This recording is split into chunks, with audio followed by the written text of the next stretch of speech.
अगर आप CGWAPM हिंदी के लेटेस्ट पैटर्न के MCQ ढूंढ रहे हो और ऐसे MCQ की प्रैक्टिस करना चाहते हो जिसमें कॉन्सेप्ट प्लस बेसिक और साथ ही एग्जाम में बार बार रिपीट होने वाले क्वेश्चन शामिल हो, तो ये वीडियो आपके लिए बहुत इंपॉर्टेंट होने वाली है, जो आने वाले CGWAPM के सभी एग्जाम, मंडी उप निरीक्षक, टीचर भर्ती जैसे विभिन्न एग्जाम के लिए डायरेक्ट हेल्पफुल होंगे। ये प्रैक्टिस सेट हिंदी का पार्ट 2 है। तो चलिए बिना टाइम वेस्ट किए क्वेश्चन स्टार्ट करते हैं। आज का पहला क्वेश्चन है, निम्न कथन को ध्यानपूर्वक पढ़ना है। हमको 4 स्टेटमेंट दिया है जिसमें हमको सही उत्तर छांटना है। तो पहला दिया है, ऐसी ध्वनियाँ जो न स्वर है और न ही व्यंजन है, अयोग वह कहलाता है। तो बिल्कुल सही है। इसमें कौन कौन आता है? अम और अहा। ठीक है। गुरु स्वर की संख्या 4, तो ये गलत हो जाएगी। गुरु स्वर की संख्या 7 होती है। वहीं अगर लघु स्वर की संख्या बोला जाए तब ये 4 होती है। ठीक है। मना शब्द में 3 मात्रा शामिल है, ये भी सही है। व्यंजन की कुल संख्या 35 है, ये भी सही है। अगर यही पूछा जाए कि स्पर्शी व्यंजन, तब इसकी संख्या 25 हो जाएगी। अगर वहीं पर पूछा जाए संयुक्त व्यंजन को मिलाकर, तब जाके 39 व्यंजन की संख्या हो जाएगी। तो फिलहाल इसका राइट आंसर हो जाएगा पहला, तीसरा, चौथा। किस ऑप्शन में है? Option B. तो राइट आंसर बी हो जाएगा। हिंदी में अनुनासिक वर्डों की संख्या खाली स्थान है, तो इसका राइट आंसर हो जाएगा 5। ये 5 कौन कौन सी है? ये अंगा, ज्ञा, अड़ा, ना और मा। इसको पंचमाक्षर भी बोलते हैं। ठीक है। अनुनासिक वर्ण किसको बोलते हैं? जिसका उच्चारण मुख और नाक से हो उसको अनुनासिक बोलते हैं। तीसरा क्वेश्चन, श्वास वायु की मात्रा के आधार पर व्यंजन के कितने भेद होते हैं? तो व्यंजन के भेद होते हैं 2, अल्प प्राण और महाप्राण। अल्प प्राण और महाप्राण। क्वेश्चन नंबर 4, संयुक्त व्यंजन को अलग करें, तो इसका राइट आंसर हो जाएगा डी। हिंदी साहित्य के काल और कवि को मिलान करना है। कॉलम 1 कॉलम 2 से मिलान करना है। हमको कवि दिया है और काल दिया है। तो देखिए, अगर हमको इस टाइप से मैच द फॉलोइंग क्वेश्चन आता है, तो अगर हमको इसमें से कोई भी एक 100% पता हो, एक या दो 100% पता हो, तो हम राइट आंसर तक पहुंच सकते हैं। जैसे देखो, मेरे को एक यहाँ पर पता है कि आदिकाल का कवि कौन है? चंद बरदाई। देखो, चंद से चंदा याद रखो, चंदा बहुत पुराना है ना, तो ये आदिकाल से। ठीक है। तो एक दूसरा ऑप्शन किस में है? एक दूसरा ऑप्शन है ए में है, और बस ए में है, तो इसका राइट आंसर ए हो जाएगा। बाकी चेक कर लेते हैं। भक्तिकाल, तो भक्तिकाल कबीरदास होता है ना। रीतिकाल बिहारी, मतलब बिहार, ठीक है, ये चलो बिहारी है। आधुनिक काल जयशंकर प्रसाद। देखो, रीतिकाल का भी याद करने एक ट्रिक है। रीति से याद रखो रीति रिवाज। अब रीति रिवाज हम लोग शादी ब्याह क्यों करते हैं? सदियों से रीति रिवाज चलते आ रहे हैं, इसे शादी ब्याह करते हैं, तो ऐसे याद रख सकते हो। तो इसका राइट आंसर हो जाएगा 5 का ए। अनुनासिक का संबंध होता है केवल नाक से, केवल मुंह से, नाक और मुंह दोनों से, इनमें से कोई नहीं। तो इसका राइट आंसर हो जाएगा सी, नाक और मुंह दोनों से होता है। जो कम बोलता हो, इस वाक्यांश के लिए एक शब्द बताइए। तो मितभाषी, वाचल, अल्पभाषी, मृदुभाषी। तो इसका राइट आंसर हो जाएगा मितभाषी। ऑप्शन में अल्पभाषी भी दिया है, अल्पभाषी भी सही होगा, लेकिन जब मितभाषी और अल्पभाषी दोनों साथ में हो तो मितभाषी हमको आंसर लेना है। क्वेश्चन नंबर 8, सही जोड़ी सम्मिलित कीजिए। अभी कुछ देर पहले बताया था, अगर हमको मैच द फॉलोइंग में एक या दो अगर 100% पता हो तो हम राइट आंसर तक पहुंच सकते हैं। जैसे देखिए, इसमें सूर्यकांत त्रिपाठी निराला, तो इसका मेरे को पता है कि इसका अनामिका 100% मेरे को पता था कि अनामिका होगा, तो ए का दूसरा अनामिका। इसमें चेक कर लेते हैं। देखिए, ऑप्शन सी में ए का पहला है तो हमारा आंसर नहीं होगा। ऑप्शन डी में भी ए का चौथा, ये हमारा आंसर नहीं होगा। हमारा आंसर या तो बी होगा या तो ए होगा। तो हमको नेक्स्ट चेक करना पड़ेगा। जैसे जयशंकर प्रसाद का कामयानी, तो बी का पहला किस में है? बी का पहला इसमें है, तो राइट आंसर ए हो जाएगा। ठीक है। जयशंकर प्रसाद कामयानी। सुमित्रानंदन पंत का पल्लव, महादेव वर्मा का यामा। ठीक है। इसका भी याद करने का एक ट्रिक है। देखो, जयशंकर प्रसाद, तो प्रसाद से याद रखो कामयानी। जब भी काम खत्म होता है तो लास्ट हमको क्या मिलता है? प्रसाद के रूप में, मतलब काम खत्म होने के बाद फल मिलता है, प्रसाद मिलता है। कोई भी काम कंप्लीट करते हैं हमको लास्ट हमको उसका वेतन मिलता है ना, तनख्वाह मिलता है, तनख्वाह, वेतन, प्रसाद, जो भी समझ लो, है ना। महादेव वर्मा से याद रखो, वर्मा, यामा, सिमिलर, मतलब मिलता जुलता नाम, ऐसे फीलिंग आ रहा है, तो ऐसे आप याद रख सकते हैं।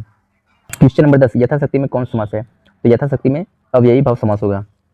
यथाशक्ति मतलब शक्ति के अनुसार, शक्ति के अनुसार। तो अव्ययी भाव समास के पहचान के लिए क्या करते हैं हम लोग? तो इसके लिए देखो, या तो पूर्व पद, जो पूर्व पद होता है वो प्रधान होता है, पूर्व पद प्रधान होता है। पहला पद उपसर्ग या फिर अव्यय होता है, उपसर्ग या अव्यय। जैसे देखो, यहाँ पर पूर्व पद कौन सा है? शक्ति, ये प्रधान है, यहाँ पर शक्ति चेंज नहीं हो रहा है। पहला पद कौन सा है? यथा का अर्थ होता है अनुसार, तो शक्ति के अनुसार। तो यथाशक्ति में कौन सा समास है? अव्ययी भाव समास। क्वेश्चन नंबर 11, अलंकार का अर्थ होता है सुंदरता, आभूषण, काव्य शक्ति, वर्णों की वृत्ति। तो अलंकार का अर्थ होता है आभूषण। जैसे गहने शरीर की शोभा बढ़ाती है, वैसे ही अलंकार काव्य की शोभा बढ़ाती है। क्वेश्चन नंबर 12, निम्नलिखित कथनों पर विचार करें। हिंदी देवनागरी लिपि में लिखी जाती है, ये बिल्कुल सही है। खड़ी बोली हिंदी के विकास सौर्सनीय अपभ्रंश से हुआ है, ये भी बिल्कुल सही है। तो हमारा राइट आंसर हो जाएगा सी, 1 और 2 सही है। निम्न में से कौन सा अघोष वर्ड है? तो इसका राइट आंसर हो जाएगा ए, क। तो हर वर्ग का पहला और दूसरा अघोष वर्ड होता है। क्वेश्चन नंबर 14, प्राथमिक स्तर पर भाषा सीखने का सबसे बेहतर तरीका क्या है? तो बच्चों को कहानी सुनाना, बच्चों को पाठ्य पुस्तक पढ़ाना, बच्चों को भाषा प्रयोग के विविध अवसर देना, बच्चों को ईमेल लिखवाना। तो इसका राइट आंसर हो जाएगा सी, बच्चों को भाषा प्रयोग के विविध अवसर देना। भाषा शब्द संस्कृत की किस धातु से बना है? तो भाषा शब्द भास से बना है। भास का अर्थ होता है बोलना। क्वेश्चन नंबर 16, सही जोड़ी सम्मिलित करना है हमको। शब्द दिया है और पर्यायवाची दिया है। तो देखिए यहाँ पर एक जैसे वारिद का हो गया, यहाँ वारिद का बादल। तो ऑप्शन सी का पहला किस में है? सी का तीसरा, सी का चौथा, सी का दूसरा, सी का पहला। तो ऑप्शन बी मैच हो रहा है। सर का मतलब होता है तालाब, डी का तीसरा ये है ना, बाकी बी का ध्रुव का वृक्ष और अबगा का नदी। तो वारिद से याद रखना, वारिद, तो वारिद मतलब होता है जल, उद्दा मतलब होता है देने वाला। तो जल देने वाला का अर्थ ये हो जाएगा बादल। तो बादल का और पर्यायवाची कौन सा है? जैसे नीरद, नीर मतलब होता है जल, उद्दा मतलब देने वाला। वैसी अम्बुज, अम्बु मतलब होता है जल, उद्दा मतलब देने वाला। ठीक है, तो वारिद, बादल, नीरद, अम्बुद, ये चारों एक दूसरे के पर्यायवाची है। मतलब बादल का पर्यायवाची बोल सकते हैं, वारिद, नीरद, अम्बुद। पाठन कौशल में सबसे ज़्यादा महत्वपूर्ण कौन सा है? मतलब क्या है?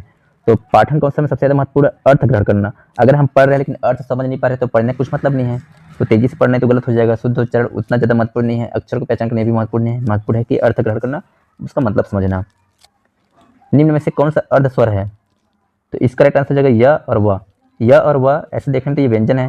ठीक है, यह बनता कैसे है? ई और अ से मिलकर बनता है य,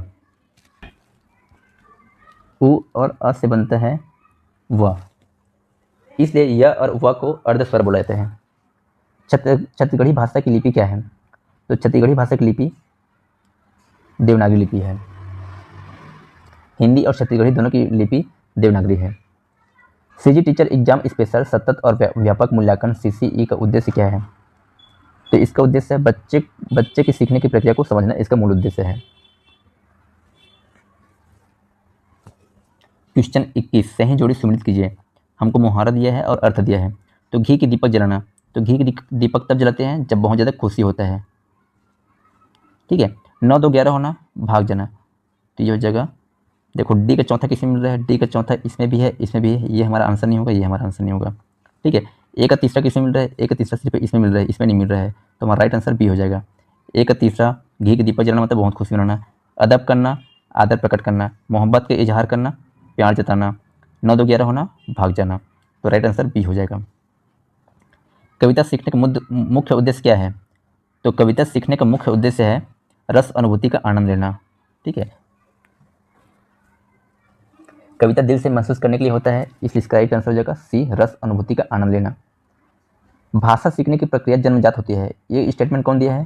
तो नॉम चॉम्स्की, सी। निम्नलिखित में से किसमें व्यंजन संधि है? तो व्यंजन संधि किसमें? तो व्यंजन संधि इसमें सत्कार में, ऑप्शन सी। यथार्थ में कौन सी संधि है? यथार्थ में है दीर्घ स्वर संधि। फ्रेंड्स, आज की वीडियो यहीं समाप्त करते हैं। कमेंट बॉक्स में बताइए कि 25 में से आपका कितना क्वेश्चन सही हो। साथ ही वीडियो पसंद आया होगा तो वीडियो लाइक करना बिल्कुल ना भूलें।